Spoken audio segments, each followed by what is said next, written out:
আসসালামু আলাইকুম এভরিওয়ান। আজকের ব্লগটি শুরু করছি ঈদের 2 দিন আগে থেকে। ঈদ মানেই সবার কাছে আনন্দ, আমার কাছেও ব্যতিক্রম কিছুই নয়। বাট আমার কাছে ব্যস্ততার দিনগুলোর মধ্যে ঈদের দিন হচ্ছে একদিন। চলুন ব্যস্ত সময়ের স্মৃতিগুলো আপনাদের সঙ্গে শেয়ার করা যায়। আজকে 27 রমজান, ইফতার শেষে বার্গার চ্যালেঞ্জ। আর চ্যালেঞ্জ বলতেই জবান যেহেতু দিয়েছি পারতেই হবে। তো যাই হোক, সেখানে চ্যালেঞ্জটা অ্যাকসেপ্ট করে সেখান থেকে উইন হয়ে ডিরেক্ট আমরা রুমে চলে আসি। এন্ড দুঃখজনক বিষয়, রুমে আসার সময় আমরা কোনো ভিডিও ক্লিপ নিতে পারি। রুমে এসে আমরা শুটিং এর জন্য প্রস্তুত হয়ে নিচ্ছি। সকাল হইলে আপনাদের জন্য নতুন ভিডিও উপহার দিতে হবে। আমাদের যেহেতু এগুলো ইসলামিক কন্টেন্ট, সেহেতু আমরা এগুলো কন্টেন্টে কোনো মেয়ে অ্যালাউ করি না। বর্তমানে এত কন্টেন্টের ভিতরে আমাদের কন্টেন্ট গুলো প্রপারলি ডিফারেন্ট। সবার থেকে ব্যতিক্রম পথে যেহেতু হাঁটতেছি, একটু তো বাধার সম্মুখীন হতেই হবে, এটা তো স্বাভাবিক। যেই কাজে বাধা নেই সেই কাজে সাকসেস হয়েও এনজয় নেই। খুবই শীঘ্রই আপনাদের ফোকাসে চলে আসবো ইনশাআল্লাহ। শুধু আপনাদের কাছ থেকে দোয়া আর ভালোবাসা ছাড়া আর কিছুই চাওয়ার নেই। যাই হোক, আজকে হচ্ছে 28 রমজান। আজকে আমরা বাসা থেকে বেরিয়ে গিয়েছি ইফতার করব বলে। আজকে আমাদের সাথে আছেন রাসেল ভাই এন্ড খুশি আপু। আমরা কোথায় যাব সেটা কোনো প্ল্যান নাই, তবে সিদ্ধান্ত নিয়েছি বাইরে কোনো একটা জায়গায় ইফতার করব। তারপরে আমরা বগুড়া শহরের মধ্যেই ভালো রেস্টুরেন্ট খুঁজতে লাগি। সরি গাইস, প্রমোশন না থাকার কারণে রেস্টুরেন্টের নামগুলো রিপিল করতে পারতেছি না। ফার্স্ট অফ অল আমরা একটা রেস্টুরেন্টে গেছিলাম, বাট কপাল খারাপ হইলে যা হয়, সেখানে গিয়ে দেখতেছি রেস্টুরেন্ট বন্ধ। ইফতারের আগ মুহূর্ত, ইফতারের সময়গুলো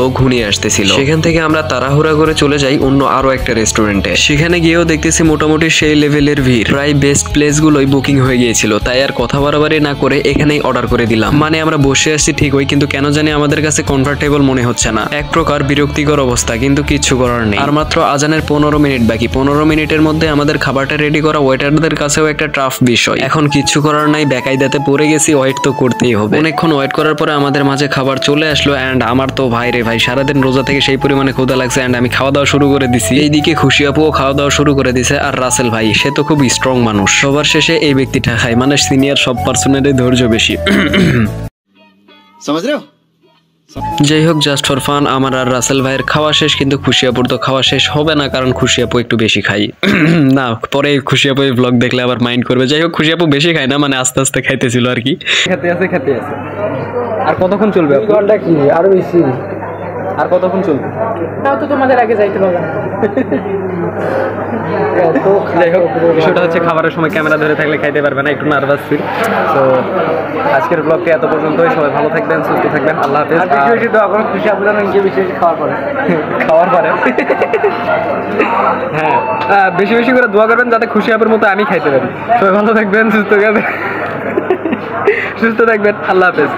আর 29 রোজাতে কেনাকাটা সহ সবকিছু মিলিয়ে এত পরিমাণে ব্যস্ত ছিলাম, কোনো ক্লিপই নিতে পারি নাই। অ্যান্ড আমার ঘুম থেকে উঠতে লেট হয়ে গেছিল, এই কারণে যাওয়ার সময় কোনো ক্লিপ নিতে পারি নাই। এটা আমার ঈদগাহর মাঠ থেকে নামাজ পড়ে আসার সময়ের ভিডিও। ঈদ বলতেই আলাদা একটা প্রশান্তি, বন্ধু বান্ধব, বড় ভাই সবার সাথে কোলাকুলি, সেলফি, পরিশেষে এসে কবরস্থানে কবর জিয়ারত, বাসায় এসে মিষ্টি মুখ করা, সবকিছু মিলিয়ে যেন স্মরণীয় একটা মুহূর্ত। তো যাই হোক, আমরা বিকেলে ঘুরতে চলে আসছি। অ্যান্ড ঘুরতে কই যাবো আমাদের কোনো প্ল্যান করা নাই। আর ঈদের দিন মেনলি হচ্ছে কোথাও প্ল্যান করে ঘুরতে যাওয়া হয় না, সো হুট করে বিকেলে ঘুরতে চলে আসছি আজকে। আর আজকে আমরা আসছিলাম হচ্ছে আমাদের নওগাঁর দোবলহাটি রাজবাড়িতে। সো এখান থেকে আমরা ঘুরে এখন চলে যাব হচ্ছে বাসার দিকে। আর ঈদের দিন যেহেতু এটা একটা ঐতিহ্যবাহী জায়গা, এই জায়গাতে মোটামুটি মানুষজনের আনাগোনা হয়েছিল, আর হবে, এটা স্বাভাবিক বিষয়। ঈদের দিন আমাদের ঘোরাঘুরি এখানেই শেষ। অ্যান্ড বাসায় এসে রাতে অনেকক্ষণ আড্ডা দেয়, সেগুলো ভিডিও ক্লিপ নেওয়া হয় নাই। আবার ঈদের দ্বিতীয় দিন আমরা বেরিয়ে যাই ঘোরার উদ্দেশ্যে। আজকে ঈদের দ্বিতীয় দিন আমরা কোথায় ঘুরতে যাব আমাদের কোনো গন্তব্য ফিক্সড না। সো আমরা বেদগাড়ি পার হয়ে, এটা কি জানি ব্রিজ ধরে, এটা আমার সঠিক জানা নাই, বাট আসছিলাম ঘুরতে। আর এই ব্রিজের স্মৃতিচারণ আমাদের হাসাইগাড়ি ব্রিজের মতো কিছুটা, মানে এই ব্রিজে কিছুটা হাসাইগাড়ির মতো ফিল পাইতেছিলাম। যেমন মানুষজন তেমন দোকানপাট, আর এগুলো গ্রাম অঞ্চলে, এগুলো জায়গায় মানুষজনের খুব বেশি ক্র্যাফট থাকে। তো যাই হোক, আমরা এখানে বসে থেকে কিছুক্ষণ আড্ডা এবং গল্প করলাম। অ্যান্ড এখান থেকে আমরা এখন চলে যাব বাসায়। অ্যান্ড বাসায় যাইতে যাইতে আমাদের অলরেডি রাত হয়ে গেছিল। অ্যান্ড সেই দিনও রাতে মোটামুটি আড্ডা দিই, সো সেগুলো ক্লিপও আমি নেই নাই। আর ঈদের তৃতীয় দিন আমরা চলে গেছিলাম তুফান মুভি দেখতে। চতুর্থ দিনেও আমি ঘোরাঘুরি করি, বাট কোনো ভিডিও নেই না। আজকে পঞ্চম দিন আমি ভিডিও এডিট করতেছি, কালকে ষষ্ঠ দিন,